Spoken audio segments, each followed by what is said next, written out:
Is math complex? क्या इसीलिए इतने सारे नंबर्स हैं? I mean what about imaginary numbers and complex numbers? Wait, imaginary numbers? I mean how can I even imagine numbers? Basically numbers की ज़रूरत उस वक्त पड़ी जब लोगों को कुछ गिनना था, जब काउंटिंग करनी थी। उस ज़माने में लोगों ने टैली मार्क्स का सिस्टम डेवलप किया, लेकिन जैसे जैसे ज़िंदगी प्रोग्रेस करती गई, मसले कॉम्प्लेक्स होते गए, लोगों को रियलाइज़ हुआ कि ये टैली मार्क्स काफ़ी नहीं है। इन नंबर्स को रिप्रेजेंट करने के लिए हमें डिजिट्स की ज़रूरत थी, और डिजिट्स को हम लोग सीक्वेंस में लाए थ्रू दिस नंबर लाइन। तो उस ज़माने में कुछ ऐसे लोग थे जो हर चीज़ के बारे में सवाल करते थे। तो जब भी कोई नई चीज़ आती थी तो मसला ये आता था कि इसको रिप्रेजेंट कैसे करें। फिर थॉट जेनरेट हुआ ज़ीरो का। अब ये ज़ीरो से वैल्यू नहीं है, बल्कि इसकी प्लेसमेंट भी बहुत इंपॉर्टेंट है, क्योंकि इसकी बेस पे जेनरेट हुआ पूरा डेसिमल सिस्टम। अब जैसे जैसे दुनिया आगे बढ़ती गई, प्रोग्रेस करती गई, लोगों के मसले कॉम्प्लेक्स होते गए और हिसाब रखना और भी ज़रूरी हो गया, स्पेशली पैसों के मामले में। जब पैसे की बात आई तो फिर उधार की बात आई, डेट की बात आई। इसके लिए हमें नेगेटिव वैल्यूज जेनरेट करनी पड़ी। तो हमारे पास एक नंबर लाइन थी which was going in a positive direction. अब हमारे पास एक नेगेटिव वैल्यूज की नंबर लाइन जेनरेट हो रही थी which was moving away from zero. अब जैसे जैसे सिविलाइजेशंस बढ़ रही थी, पैसों के साथ साथ और भी चीज़ों का हिसाब रखना था, जैसे ज़मीन और मुख्तलिफ असासे। उसके लिए हमने डेवलप किए fractions. Now let's think of it as a over b। अब कोई भी नंबर जो a ओवर b के तौर पर रिप्रेजेंट हो सकता है, that is a rational number. अब a ओवर b में b की कोई भी वैल्यू हो सकती है except this zero. But why so? Now imagine कि हमारे पास एक पिज्जा है and we are dividing it by nothing. That's weird. तो हमने ये बात सीखी कि rational numbers are those numbers जो a ओवर b की फॉर्म में रिप्रेजेंट हो सकते हैं, जहां b की वैल्यू जीरो नहीं हो सकती।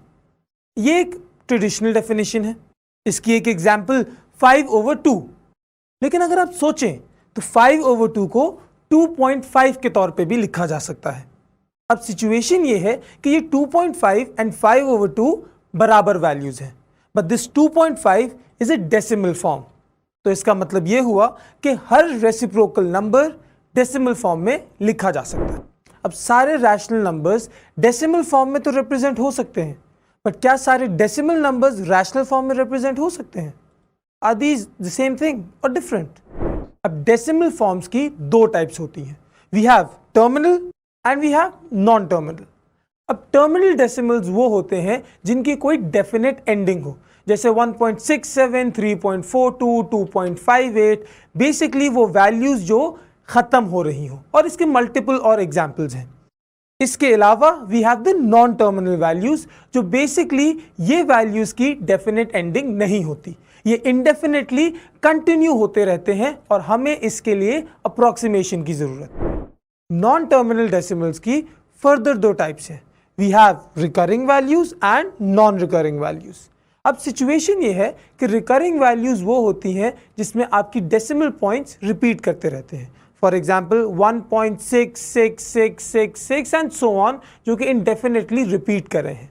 The other one is non recurring, जिसमें आपकी जितनी भी वैल्यूज आफ्टर द डेसिमल है वो सारी डिफरेंट आ रही हैं। सो 1.648967 ये ख़त्म तो नहीं हो रही, लेकिन इनमें कोई वैल्यूज रेपिटेटिवली नहीं आ रही और ना ही कोई पैटर्न रिपीट हो रहा है। अगला सवाल यह है कि क्या नॉन टर्मिनल रिकरिंग डिजिट में सिर्फ एक ही डिजिट बार बार रिपीट हो सकता है, जबकि ऐसा नहीं है। This can also happen in a pattern.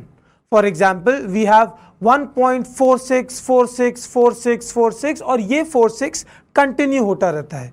अब ये कोई एक डिजिट तो नहीं है, but this goes on in an indefinite pattern and this is called a non terminating recurring decimal.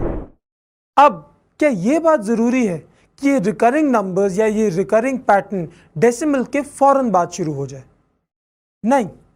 For example let's take the number 3.645252525252। तो इधर situation क्या हो रही है कि रिकरिंग डेसिमल तो है, लेकिन ये 64 के बाद शुरू हो रहा है।